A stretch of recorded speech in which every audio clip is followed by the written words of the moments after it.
Kesehatan untuk bersama-sama hadir di stand TV channel Ar-Rahman ini untuk mengikuti acara dialog interaktif penyembuhan dalam nama Yesus.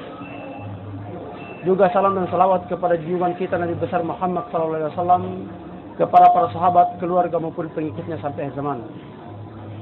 Bapak-bapak, ibu-ibu sekalian, pertama-tama saya ingin menyatakan rasa hormat saya dan rasa simpatik saya kepada Ibu Haja Irene Handono. Saya sangat simpati kepada Ibu dan sudah lama saya merindukan untuk berjumpa. Rupa-rupanya baru hari ini saya berjumpa dengan Ibu. Saya sudah lama berkontak melalui telepon dan rupa-rupanya Allah mempertemukan kita sejak hari ini dan sampai malam ini kita bertemu dalam dialog interaktif. Mudah-mudahan Allah Subhanahu wa taala selalu memberikan kita kesehatan dan hidayah untuk kemudian kita tetap menjalankan dakwah ini. Bapak-bapak, ibu-ibu sekalian, adapun topik yang akan dibahas pada malam hari ini adalah mengenai penyembuhan dalam nama Yesus. Sesungguhnya lebih tepatnya adalah penipuan penyembuhan dalam nama Yesus. Bapak-bapak, ibu-ibu sekalian, sekarang ini di seluruh dunia, bukan hanya di Indonesia, tetapi di negara-negara lain, terutama di negara-negara berkembang, tren penyembuhan dalam nama Yesus ini adalah sedemikian hebatnya. Mengapa? Karena ini merupakan program yang paling ampuh untuk memurtadkan umat Islam yang berada di negara-negara terkebelakang seperti Indonesia dan negara-negara Asia lainnya serta Afrika. Mengapa umat Kristiani atau pemimpin gereja menggunakan trik-trik pengobatan atau penyembuhan dalam nama Yesus untuk menyesatkan umat? Karena kendaraan ini adalah kendaraan yang cukup ampuh, di mana umat dapat melihat bukti yang real. Bapak-bapak, ibu-ibu sekalian, tidak jarang kita melihat ketika seorang bapak, seorang suami, seorang kakek yang sudah terkapar tidak berdaya menunggu sakaratul maut di rumah sakit. Lalu tiba-tiba datanglah rombongan dari para penginjil, apakah itu penginjil dari Katolik, penginjil dari Protestan atau denominasi lain, meminta kepada orang tua, meminta kepada anak yang sedang menjaga pasien yang sekarat ini agar didoakan supaya memperoleh kesembuhan dalam nama Yesus. Ada kalanya bapak-bapak, ibu-ibu sekalian, seorang anak yang sedemikian cinta kepada orang tuanya, seorang istri yang sedemikian cinta kepada suaminya, yang sudah dalam keadaan sekarat, dan dokter sudah memberikan lampu kuning bahwa sudah tidak ada harapan, lalu tiba-tiba datang seseorang yang seakan-akan merupakan bayangan juru selamat yang akan mengangkat si suami atau si bapak yang sekarang sudah sekarat untuk kemudian sehat kembali, dengan syarat bahwa si suami atau si bapak tersebut harus didoakan dalam nama Yesus. Seorang ibu yang cinta kepada anaknya, seorang istri yang cinta kepada suaminya, seorang anak yang cinta kepada bapaknya, ada kalanya memandang atau mempertimbangkan bahwa kesehatan seorang bapak, kesehatan seorang suami, kesehatan seorang istri adalah di atas segala-galanya. Dan dalam keadaan terdesak seperti inilah, para penginjil masuk dan kemudian menawarkan penyembuhan dengan imbalan kemurtadan. Tentu yang menjadi pertanyaan, mengapa sedemikian ampuh? Ya.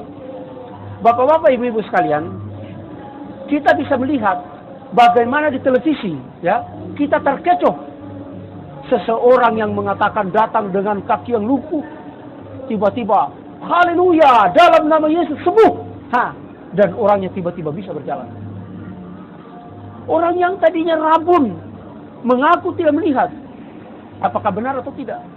Begitu didoakan dalam nama Yesus, kamu bisa melihat, dan ternyata melihat. Tetapi ternyata di dalam modus yang kami terbitkan, sudah berapa bulan? Sudah hampir 1 tahun. Gus Dur didoakan puluhan pendeta di mana? Di Senayan, ya? Di Senayan. Mereka memanggil Yesus. Apa yang terjadi? Gus Dur sampai sekarang tidak pernah sembuh matanya. Ya kan? makin buta.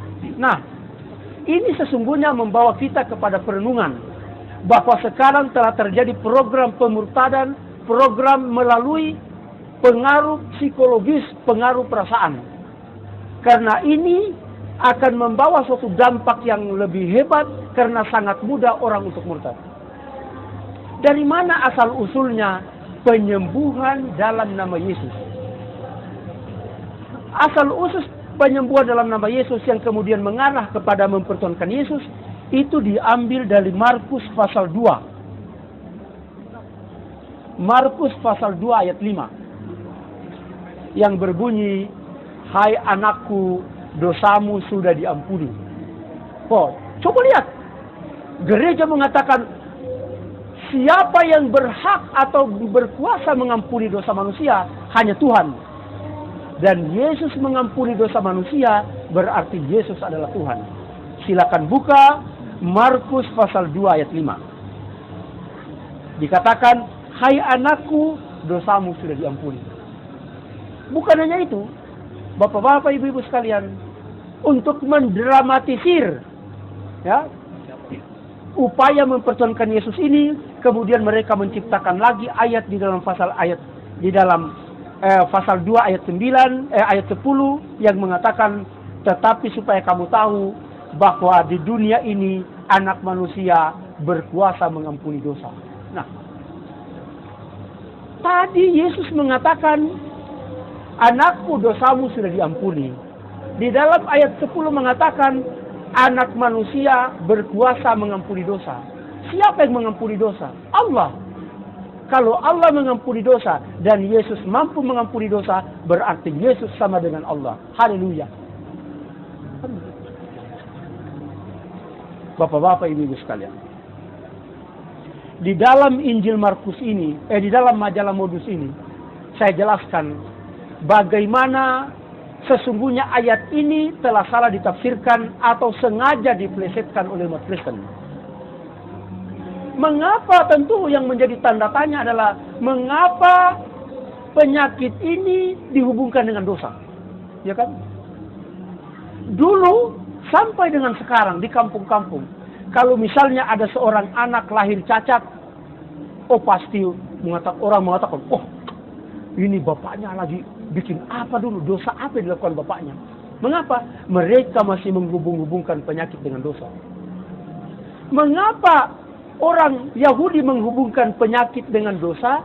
Karena Alkitab itu mengatakan bahwa orang yang berdosa akan ditimpa penyakit. Kamu akan ditimpa penyakit sampar, kamu akan ditimpa demam, kamu akan ditimpa demam kepialu karena kamu berdosa. Nah, maka kalau dia sakit, berarti orang itu melakukan dosa. Ketika Yesus datang sebagai seseorang nabi yang memiliki mukjizat untuk menyembuhkan, lalu kemudian mereka menganggap bahwa karena orang ini disembuhkan oleh Yesus, berarti kalau dia sembuh, dosanya diampuni. Ini pemahaman. Jadi, ketika ayat Markus pasal 2 ayat 5 mengatakan, "Hai anakku, dosamu sudah diampuni," maksudnya Yesus, "Hai anakku, kamu sudah sembuh." Ini yang keliru ditafsirkan oleh orang Kristen dan kemudian didramatisir lagi di dalam di dalam Markus pasal 2 ayat 10. Sesungguhnya kesembuhan itu, ya, kita bisa lihat bahwa di dalam Alkitab sendiri memperlihatkan bahwa yang menyembuhkan itu bukan Yesus. Yesus ini hanya sebagai alat. Kita bisa membukanya di dalam Matius pasal 15 ayat 31, ya. "Maka takjublah orang banyak itu," saya bacakan ayatnya. "Maka takjublah orang banyak itu melihat orang bisu berkata-kata, orang timpang sembuh, orang lumpuh berjalan, orang buta melihat." Saya ulang, tolong diperhatikan baik-baik. "Maka takjublah orang banyak itu melihat orang bisu berkata-kata, orang timpang sembuh, orang lumpuh berjalan, orang buta melihat, dan mereka memuliakan Allah." Alkitab. Apa yang terjadi sekarang? Ketika orang sembuh, haleluya, puji Tuhan Yesus. Oh tidak. Yesus tidak pernah melakukan itu. Yang Yesus melakukan, kalau dia sudah menyembuhkan orang, maka dia bersyukur kepada Allah.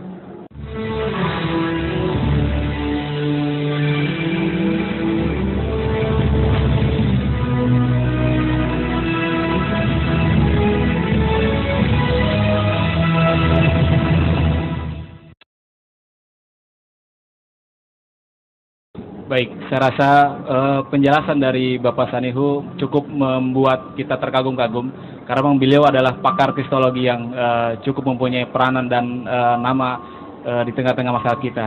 Baik, sebagai pembanding juga tidak kalah hebatnya.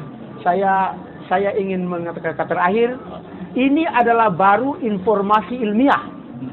Malam ini adalah malam rahmat dan malam berkah. Karena pada malam hari ini kita akan mendapatkan informasi asli dari orang yang pernah merasakan hidup sebagai Kristiani. Iya, baik. Terima kasih.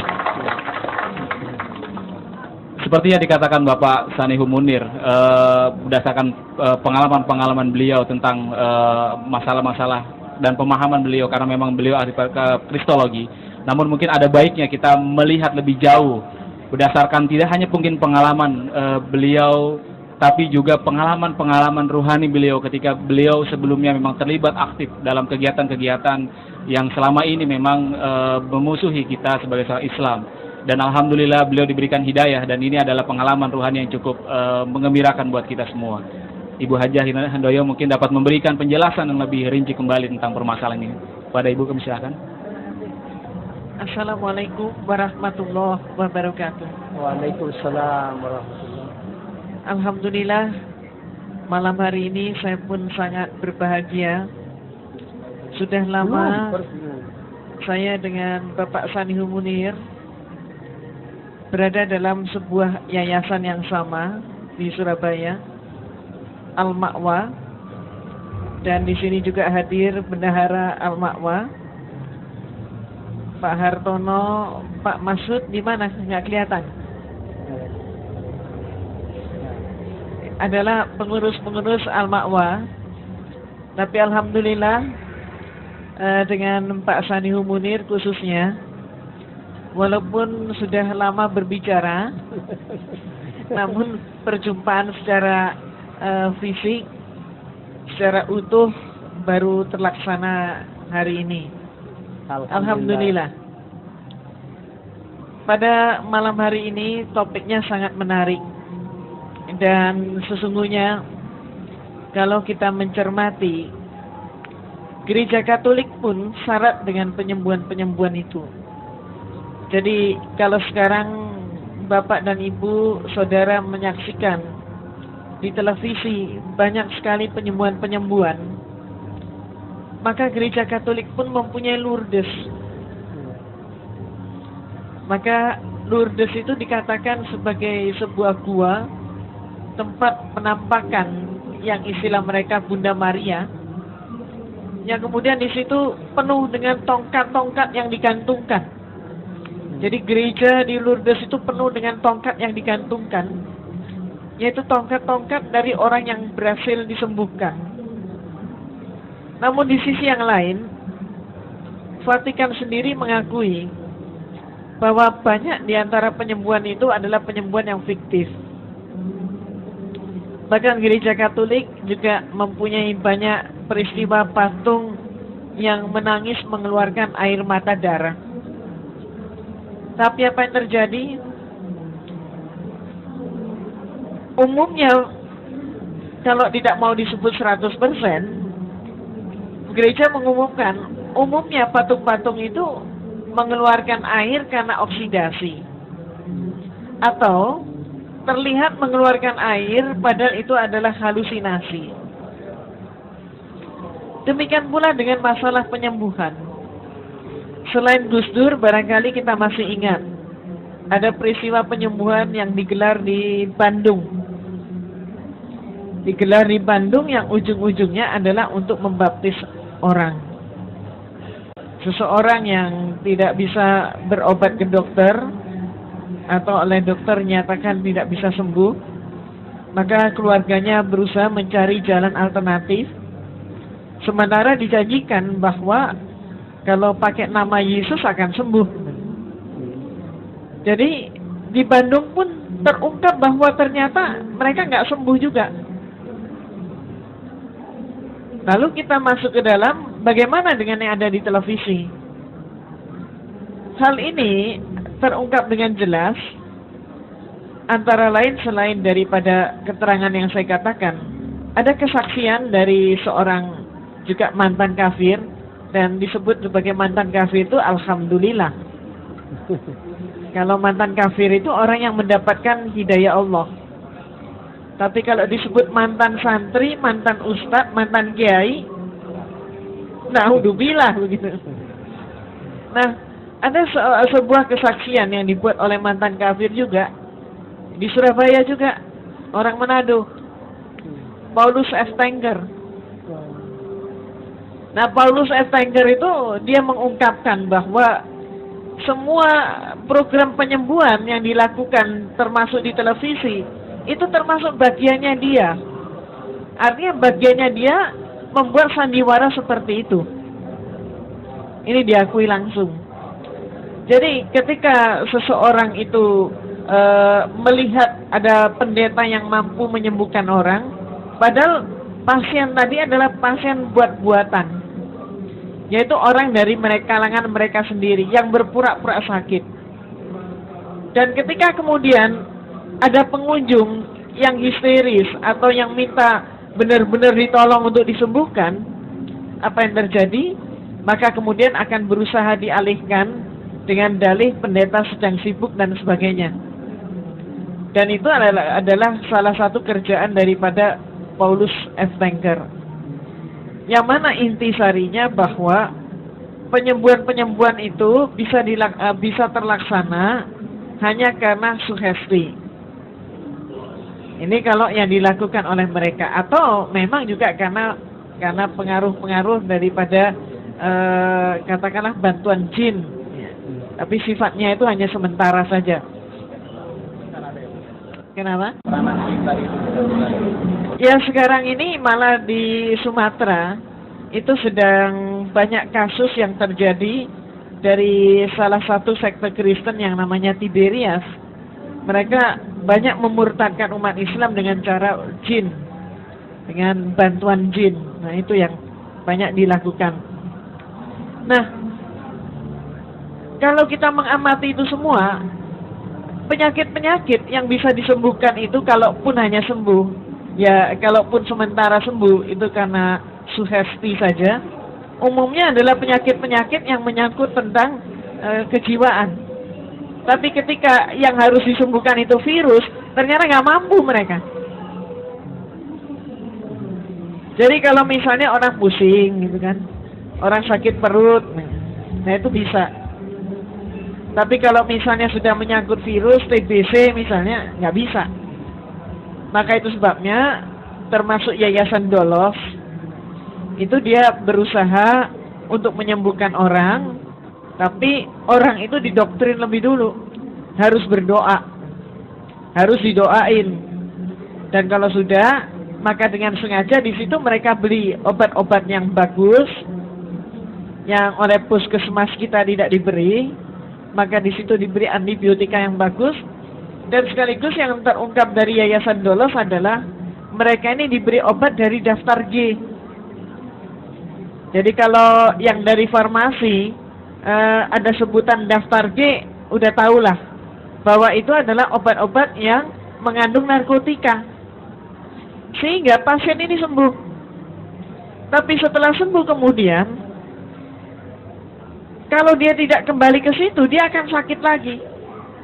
Dan sakitnya karena apa? Karena tubuhnya itu meminta kembali obat-obatan tadi. Maka ketika dia kambuh, misalnya TBC dia kambuh, dibawa ke dokter lain, maka siapapun yang mengobati kalau tanpa diberi daftar G, maka pasien itu tetap sakit. Maka ketika sudah ke dokter-dokter lain nggak bisa sembuh, balik lagi ke Dolos. Maka kemudian mereka akan mengatakan, nah kamu sih lari daripada Tuhan Yesus, maka kamu harus mohon ampun dan kamu harus berjanji untuk tidak lari kembali. Dan itu yang terjadi.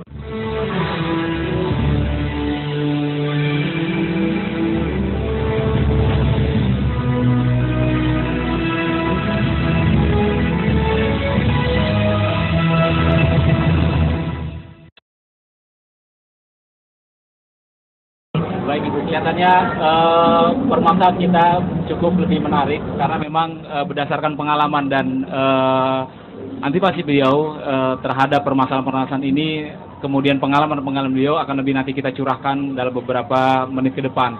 Baik, seperti yang dijelaskan oleh beliau, sekte di antara Nasrani yaitu Lourdes kalau tidak salah ya Bu ya, juga memberikan semacam ada penampakan tempat-tempat khusus. Jadi ternyata bukan sekedar pemaksaan pemahaman dalam kamus bahasa Indonesia, kamus Islam saja, bahasa penampakan setan, jin dan sebagainya itu di kalangan kita, tapi ternyata juga di kalangan Nasrani, Kristen juga ternyata ada penampakan. Bahkan penggunaan makhluk-makhluk asing, jin dan sebagainya ternyata mereka juga memahami. Dan seperti mungkin dalam buku Modus ini ada yang terkenal dengan penggunaan istilah hipnotis psikoterapi, dan itu juga salah satu alternatif mereka ini. Mungkin Pak Sanihu bisa menjelaskan tentang masalah hipnotis psikoterapi tadi. Terima kasih. Saya ingin menjelaskan bahwa tahun 1980 saya mengikuti training hipnotis. Jadi dalam waktu 3 minggu saya sudah mampu menghipnotis orang, dan kemudian saya tingkatkan dengan kemampuan paranormal, sehingga saya banyak menolong orang dengan penyembuhan dengan menggunakan hipnotis dan sugesti. Sekarang saya mau berbicara kepada tataran psikologis, karena ini sangat penting untuk dipahami bagaimana seseorang sakit dan bagaimana seseorang sembuh. Dalam ilmu kedokteran, sekitar hampir semua penyakit itu berkaitan dengan kejiwaan. Alam manusia ini, manusia memiliki 2 alam, yaitu alam sadar dan alam bawah sadar. Dan kedua alam ini sangat mempengaruhi tentang bagaimana keadaan kita, bagaimana kondisi kita, dan bagaimana semangat kita. Alam sadar adalah alam pikiran dan alam perintah. Jadi saya mau datang ke JCC, itu adalah alam sadar yang memerintahkan. Saya akan datang dalam dialog ini, itu adalah alam sadar yang memerintahkan. Saya akan berbicara dengan moderator dan saya akan berbicara dengan Ibu Haji Irena, itu adalah alam sadar yang memerintahkan. Perintah-perintah alam sadar ini kemudian dikirim kepada alam bawah sadar. Ini tolong dipahami. Alam bawah sadar ini kemudian akan menerima perintah dari alam sadar ini tanpa diproses. Jadi alam bawah sadar tidak pernah menyaring apakah perintah ini baik, apakah perintah ini buruk, apakah perintah ini benar, apakah perintah ini salah. Pokoknya perintah datang, itu akan dieksekusi oleh alam bawah sadar. Bagaimana mekanisme ini kemudian kita berbicara dalam koridor, dalam kerangka penyembuhan. Ketika alam sadar saya mengatakan bahwa malam ini saya sakit kepala, maka alam sadar ini akan mengirimkan sinyal kepada alam bawah sadar saya bahwa saya sakit kepala. Karena alam bawah sadar menerima sinyal dari alam sadar ini tentang sakit kepala, maka alam bawah sadar akan melakukan eksekusi, akan melakukan keputusan untuk mengeksekusi semua organ-organ dalam tubuh saya supaya menciptakan rasa sakit kepala. Otak saya akan dieksekusi, saraf-saraf saya akan dieksekusi, dan hasil eksekusi itu adalah sakit kepala. Nah, orang menjadi sakit itu adalah karena mekanisme dari apa yang dia pikirkan kemudian apa yang dia lakukan. Oleh sebab itu, kalau saya pada suatu malam ini saya membuat pernyataan bahwa besok saya demam, besok saya demam, maka alam bawah sadar saya akan mengeksekusi, besok saya akan demam. Ini ingat. Ketika seseorang mengeksekusi dirinya bahwa saya ini tidak bisa dapat uang, saya akan jatuh miskin, maka hidupnya akan merana dan jatuh miskin. Tapi ketika orang alam sadarnya memerintahkan alam bawah sadar bahwa saya harus kaya, saya harus bisa membeli televisi, saya harus bisa membeli mobil, maka alam bawah sadar akan mengeksekusi organ-organ tubuhnya untuk aktif dan mencari merangsang spiritnya dan semangatnya untuk kemudian berusaha mencapai apa yang dicita-citakan. Jadi sebetulnya itu adalah inti dari metode penyembuhan yang dilakukan mereka, tentang bagaimana penggunaan metode alam sadar termasuk peningkatan efektivitas seperti itu. Saya mau terangkan. Jadi orang sakit adalah kegagalan daripada alam pikiran di dalam memerintahkan alam bawah sadar untuk mengeksekusi supaya dia sehat. Karena pikirannya adalah pikiran sakit, maka dia jatuh sakit. Ketika seseorang jatuh sakit karena pikiran, maka dibutuhkan sugesti. Dibutuhkan perintah sadar untuk mempengaruhi alam bawah sadarnya. Karena alam sadarnya sendiri tidak mampu memerintahkan alam bawah sadar. Pendeta tahu, pastor tahu, penginjil tahu, ini sasarannya. Nih, sakit apa? Waduh, saya ini sepanjang malam lagi sakit kepala. Oh, tenang. Duduk yang tenang. Saya akan obati kamu, saya akan sembuhkan. Mudah-mudahan Yesus akan datang menyembuhkan kamu. Apa yang terjadi? Disuruh duduk, tenang. Ini teknik. Pertama-tama orangnya harus tenang. Sudah itu si penginjil harus berbicara dengan penuh wibawa. Sekarang saya akan menyembuhkan kamu. Dalam nama Yesus kamu akan saya sembuhkan. Berwibawa. Wah, 2. Tenang, berwibawa. Hai saudara, percayalah bahwa Yesus akan menyembuhkanmu. 3. Terima, berwibawa, percaya. Sudah. Dalam nama Yesus sembuh. Sembuh. Karena memang alam bawah sadarnya sendiri yang mengeksekusi kesembuhan itu. Bukan pendetanya. Pendetanya atau penginjil walaupun memanggil nama tikus, memanggil nama anjing, orangnya sudah sembuh. Mengapa? Karena dia sudah terima. Pendetanya sudah berwibawa. Orangnya sudah percaya. Apalagi? Sekarang tinggal penipuan pendeta menyantelkan nama Yesus supaya orangnya murtad. Kalas, murtad. Ya kan? Ibu, pengalaman Ibu mungkin dengan apa yang dijelaskan oleh Bapak Munir tentang kondisi-kondisi atau mungkin selama atau sebelum Ibu terlibat aktif dalam kancah muslimah atau mungkin mendapatkan hidayah, ada pengalaman seperti itu. Jadi memang yang disampaikan oleh beliau itu benar. Ketika saya masih remaja dan saya aktif sebagai ketua organisasi di gereja yang namanya Legio Maria, yang Gus Dur jadi Legium Christum itu. Maka di Legio Maria salah satu pekerjaan atau tugas-tugas mereka adalah untuk datang ke rumah-rumah sakit, menghibur orang sakit. Dan mereka ini mencari orang termasuk umat Islam yang tidak dikunjungi oleh saudaranya atau tidak dikunjungi oleh keluarganya. Situlah masuk. Orang sakit itu memang secara kejiwaan dia sudah, katakanlah sudah lemah, ya, rentan. Jadi iman orang sakit itu seringkali mengalami penurunan. Pada saat itulah mereka datang.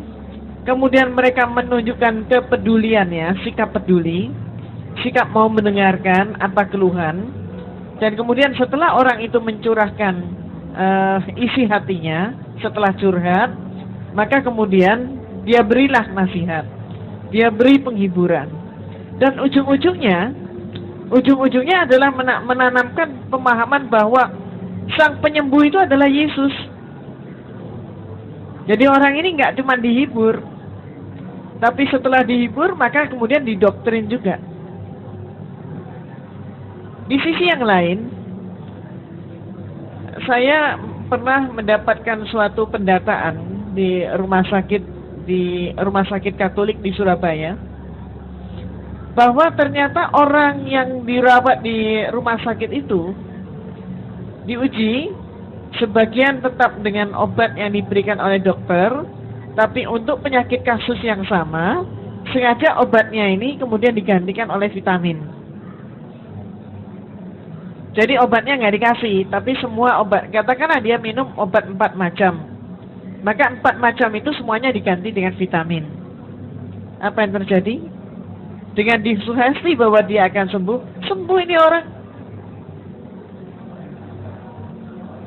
Tanpa obat ternyata orang ini sembuh. Jadi betul-betul karena pengaruh sihir. Dan memang benar, hampir semua penyakit seperti itu. Dan inilah yang patut kita tengarai. Jadi jangan sampai kalau di antara kita umat Islam mempunyai keluarga yang sakit, jangan sampai dimasukkan dalam rumah sakit mereka. Mereka pun bisa berbuat macam-macam. Dan kalaupun di rumah sakit umum, nah inilah yang dibutuhkan, jangan sampai seseorang itu ditinggalkan tanpa ada yang mendampingi. Karena nanti seringkali dijadikan korban oleh mereka, bahkan orang koma, itu oleh mereka banyak yang dipermandikan atau dibaptis.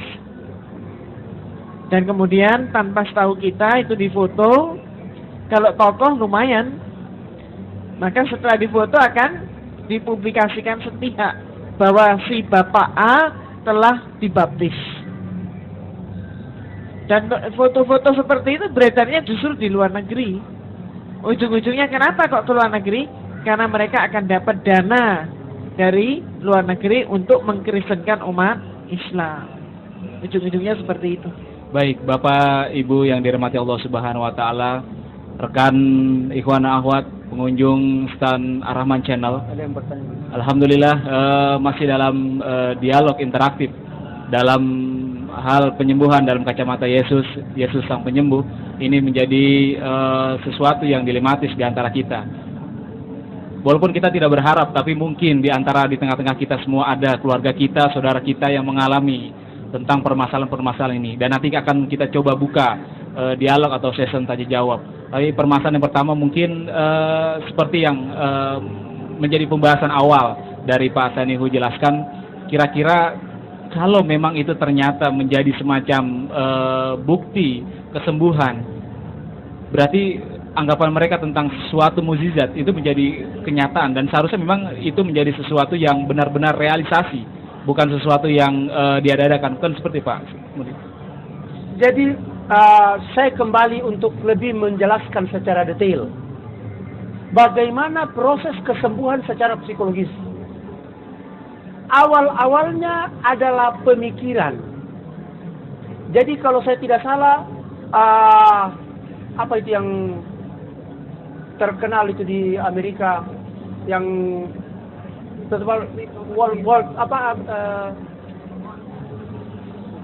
apa itu tempat permainan anak-anak itu, Disneyland.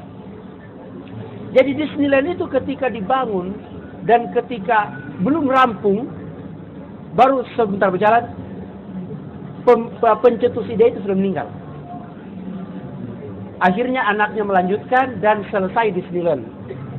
Ketika peresmian, sang pejabat itu mengatakan kepada anaknya, "Hai anak, alangkah bahagianya andai kata bapakmu menyaksikan Disneyland ini yang sudah selesai."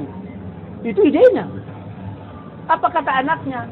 "Pak, bapakku sudah melihat ini." Mengapa itu terjadi? Karena itu adalah pemikiran dan hayalan. Jadi orang akan sembuh karena dia berpikir bahwa dia sembuh. Orang akan sembuh karena dia berhayal bahwa dia sembuh.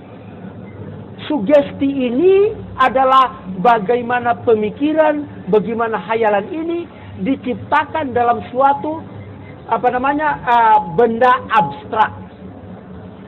Jadi kalau hanya mau, tidak bisa. Jadi maunya itu harus tercipta dalam angan-angan bahwa saya mau sembuh. Oleh sebab itu sugesti ini akan dari pernyataan ini kemudian beralih kepada hayalan. Hayalan ini kemudian masuk kepada alam bawah sadar mengeksekusi dan terjadi proses penyembuhan. Alam bawah sadar tidak mungkin mengeksekusi kesembuhan kalau tidak ada bayangan seperti apa kesembuhan itu. Jadi itu harus ada model dulu. Oh, kamu besok akan segar, bisa berlari. Besok berlari. Oh, besok, waduh nanti hujan-hujan, jangan keluar ya nak, nanti kamu sakit. Sakit. Jadi ini suatu mekanisme. Oleh sebab itu, kalau misalnya lalu kemudian terjadi penyembuhan, itu bukan karena hebatnya Yesus, bukan karena hebatnya, tapi karena hebatnya sugesti terhadap alam pikiran. Nah, tentu proses yang terjadi dengan memenuhi persyaratan tadi, kemudian khayalan yang sempurna, inilah yang menghasilkan kesembuhan. Jadi kesembuhan ini karena mekanisme dan karena sistem, bukan karena Yesus. Jadi pencantelan nama Yesus itu adalah suatu penipuan daripada penginjil untuk menyesatkan dan memurtadkan umat Islam. Baik, saya melihat di sini di antara pengunjung sudah tidak sabar untuk memberikan semacam pertanyaan kepada pakar kristologi yang ada di tengah-tengah kita. Baik, kita mungkin mulai saja dialog interaktif dengan session tanya jawab. Mungkin 2 pertanyaan terlebih dahulu kepada Bapak satu dan Ibu satu. Yang silakan. Nama, kemudian alamat dan pertanyaannya singkat.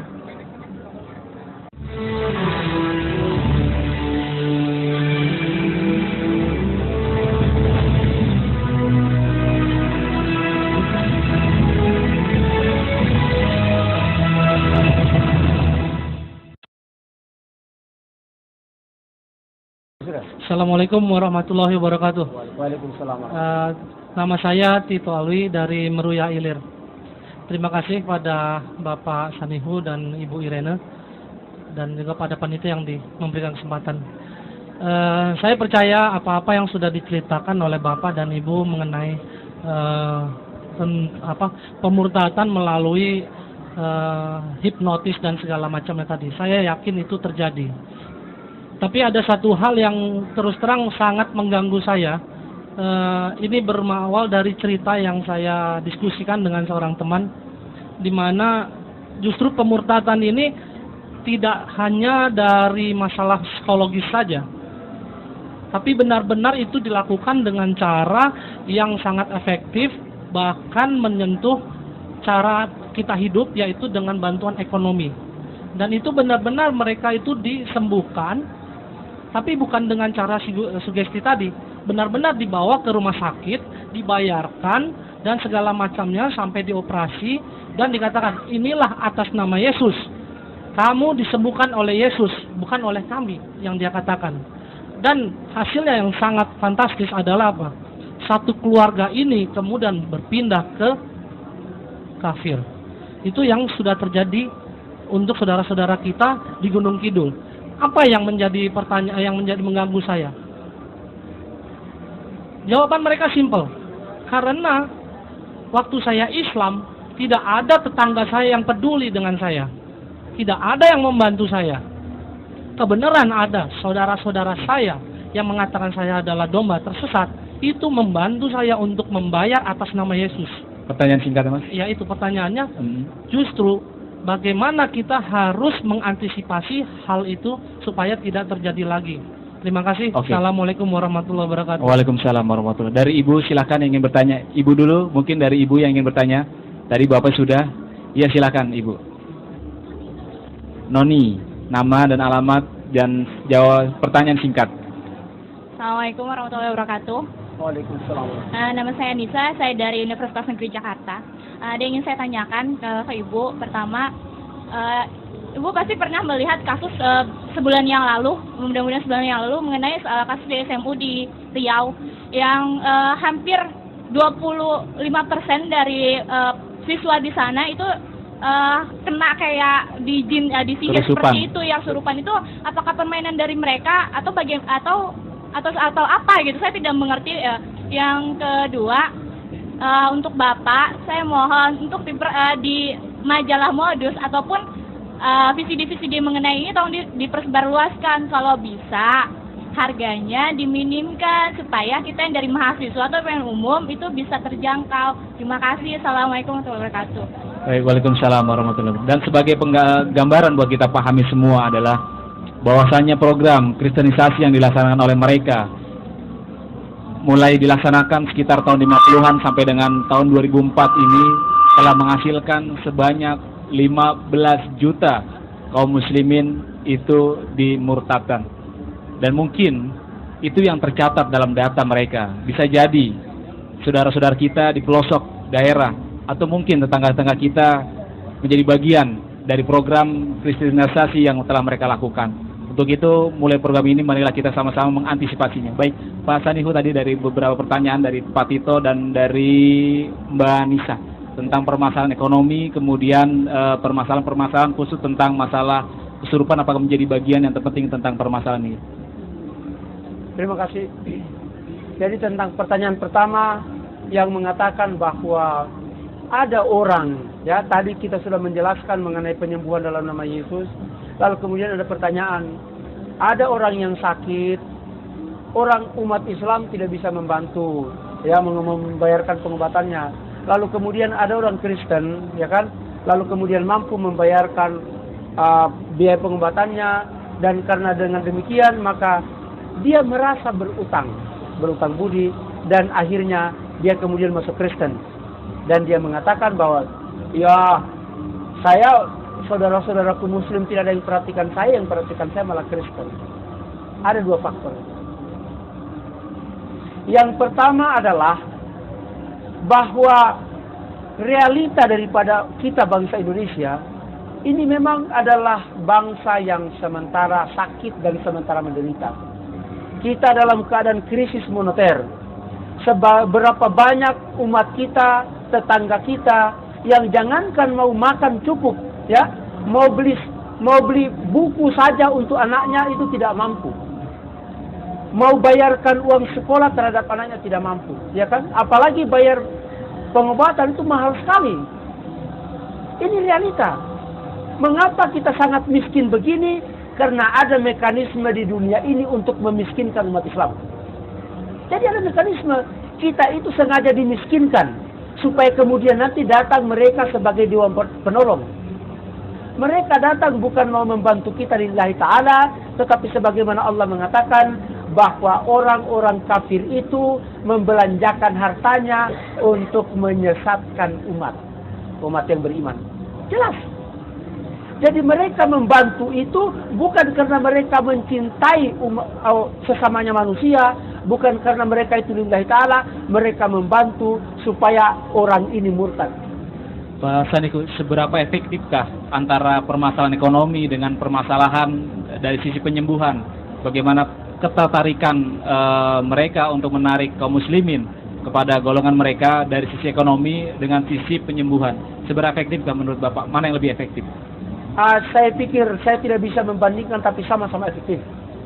Mereka menggunakan ekonomi efektif, mereka menggunakan penyembuhan efektif, dan inilah mengapa saya dan yang mulia Ibu Haja Iriana Handono ini banting tulang menyediakan seluruh waktu untuk menyampaikan kepada umat supaya umat kita itu bisa sadar bahwa kita sekarang dalam inceran serigala-serigala yang akan menerkam anak-anak domba ini, mencabik-cabik keimanannya. Jadi sekarang tinggal kita timbang saja. Memang benar, ya kan? Saya mau minta kepada tetangga saya di kiri barangkali lebih miskin daripada saya. Saya mau minta kepada tetangga saya yang di sebelah kanan barangkali juga sama-sama dengan saya. Ya, sama-sama miskin. Kita datang minta tolong, maaf. Tapi Kristen dana hampir tidak terbatas. Betul-betul mau minta apa saja pada saat itu juga dipenuhi. Dari mana uangnya? Dari kita digaruk habis-habisan. Ya kan? Kita ini kaya, tapi kaya tinggal nama. Oh, Indonesia kaya raya. Apanya yang kaya? Tidak ada lagi. Semua sumber-sumber kita ini sudah diisap habis oleh orang-orang yang non-muslim. Lalu kemudian mereka datang membawakan Indomie 1 bungkus. Mereka membawakan beras 1 liter. Seakan-akan dewa penolong. Padahal itu hanya sekedar tulang belulang dari susu dan daging yang mereka sudah hisap habis-habisan. IMF. Ya kan? Saya kuliah di Filipina mengambil program doktor. Itu satu mata kuliah khusus kecurangan Amerika menghancurkan ekonomi dunia melalui IMF. Jadi saya tidak tahu. Barangkali Ibu Iriana akan lebih kaya dengan pengalaman-pengalaman untuk menjelaskan tentang hal ini lebih lanjut.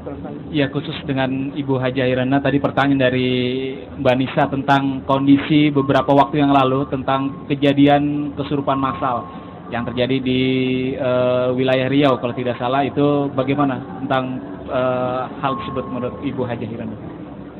Ya, terima kasih. Saya tidak mengikuti peristiwa yang ada di Riau. Namun ada dua sisi yang kita bisa pandang. Bahwa kesurupan atau kerasukan itu hanya akan terjadi atau hanya akan menimpa kepada orang yang tidak beriman atau orang yang sedang imannya terguncang. Yang dalam bahasa awam sering disebut dengan istilah pikirannya kosong. Jadi angan-angannya mengembara entah kemana. Itulah sebabnya maka umat Islam itu diarahkan untuk senantiasa berzikir kepada Allah. Supaya apa? Supaya pemikirannya ini jangan sampai dimasuki oleh syaitan. Itu maksudnya. Kedua, bisa saja itu adalah pengaruh daripada hipnotis yang dilakukan oleh mereka. Tapi saya sampai hari ini belum pernah mendapatkan kemampuan seorang pendeta atau penginjil atau pastor yang mampu menghipnotis secara massal. Itu tidak ada. Jadi kalau ada orang yang kerasukan atau kesurupan secara massal, barangkali ini adalah hubungannya dengan mentalitas yang bersangkutan atau juga mentalitas kelompok.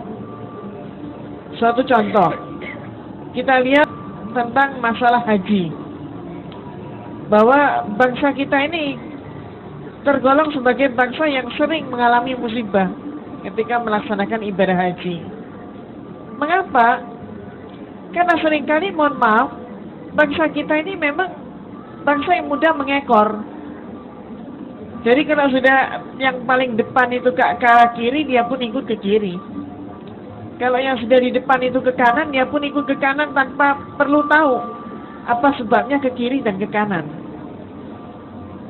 Jadi situasi inilah yang saya maksudkan situasi labil. Maka orang yang labil itulah yang mudah kerasukan ataupun kesurupan.